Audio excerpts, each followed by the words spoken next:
Hi everyone, my name is Henrietta and I'm a natural history illustrator based in Newcastle. Today, as part of Newcastle Library's Create 2020 program, I'll be demonstrating the process of how you can create your own nature journal. Nature journaling is a fun way to observe nature more closely, to reignite your sense of curiosity about the natural world, and to unlock your sense of creativity, which everybody has. You don't need to be an artist. In fact, you don't need to have any experience in art at all to enjoy nature journaling. Imagine you're on holidays taking photos to remember your holiday. Well, nature journaling is just like taking a snapshot in time of your experiences on your holiday, but using your creativity to do that. Here we have a table full of colourful and interesting items that you might like to use for your nature journal. So we have watercolour paints and a few different size watercolour brushes. We've got all sorts of different size pencils, thick ones and thin ones, some black textures. We've got a magnifying glass, which is really helpful if you're looking at smaller items such as seeds. And if you're going to be observing birds outside, it's actually really good to have a small pair of binoculars. We also have some watercolour pencils, and if you're going to use watercolour pencils like we're going to do today, it's also good to have one of these, a water pen, but I'll show you how to use that later. So for the next step, you'll need to venture outside and collect items that interest you. Here we have some items in nature that you might like to collect, either in your own backyard or when you're out near the ocean or in your local bushland reserve. So we have some seeds, some leaves and Banksia seed pods. We've also got a whole lot of different feathers, so cockatoo feathers, magpie feathers.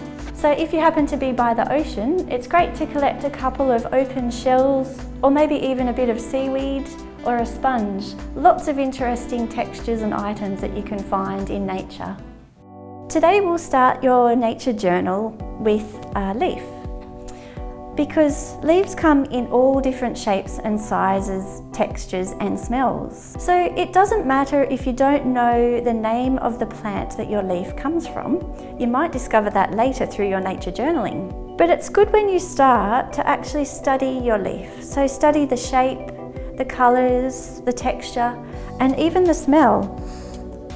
Is it a different colour on the top of the leaf than it is on the bottom of the leaf? So with your leaf, compare that with the leaf chart that will be in the notes included in this video. So I can see that the leaf I have, once I compare it with the shapes on the page, I can see that my leaf has a pointy tip. It also has a serrated edge. And if I turn it over, I can see that the main vein on the leaf is very prominent and red in colour. As you can see, nature journals can be any type of book that you like. But if you're going to use watercolour, you need something at least 110 GSM thick, which is the thickness of the paper. But I also use, when I'm on holidays, these great postcards that you can paint on watercolour paper. And sometimes if I need a smaller journal, I just go outside with one of these, a smaller one. But today I'm going to use an A4 book, which has become my nature journal that I take most places. Place your leaf on the page of your nature journal. But firstly, it's always good to start a new page with the date, time, the place where you are, even the weather or where you collected your leaf. Now that you've observed your leaf closely, start by drawing your leaf on the page. You can start with the basic shape and add details later. And as my leaf has serrated edges, I can just add that in subtly into the drawing.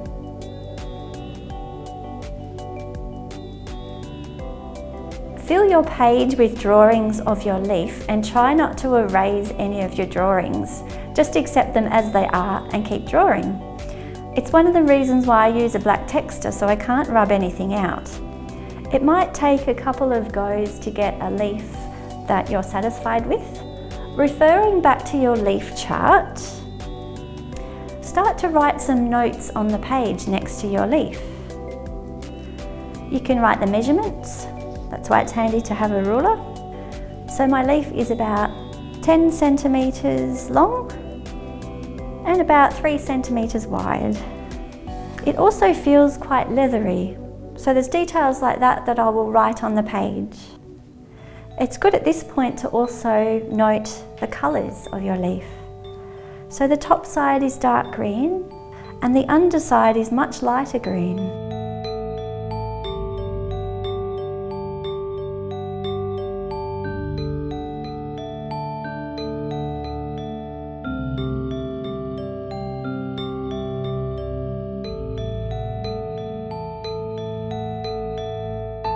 Now it's time to add some colour to the page.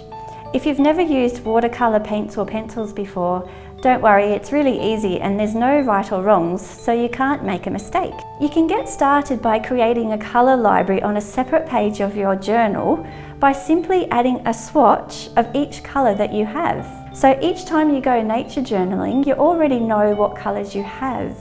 By using the colour library, see if your leaf is similar to any of the colours.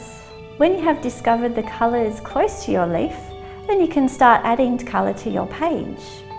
I'll just demonstrate with watercolour pencils how we do that. The main vein of the leaf here is red, but it also has a yellow tinge underneath, so I'm going to start with yellow. Just roughly adding colour.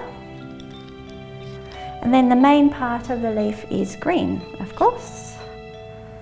But I haven't just got one type of green, I've picked out 3 types of green to use to mix up. So I'm just doing this really roughly because once you apply water, you'll see that the colours just mix really well. Just a bit more green. And now to use your water pen. You can do this really roughly so you don't have to be careful about it. Just use your water pen to blend the colours. It's very satisfying using watercolour pencils and a water pen. I hope you have enjoyed creating your own nature journal today. I'm very keen to see some of your creations, so please tag us on social media. You can find more about what I do on my website, henriettamooney.com.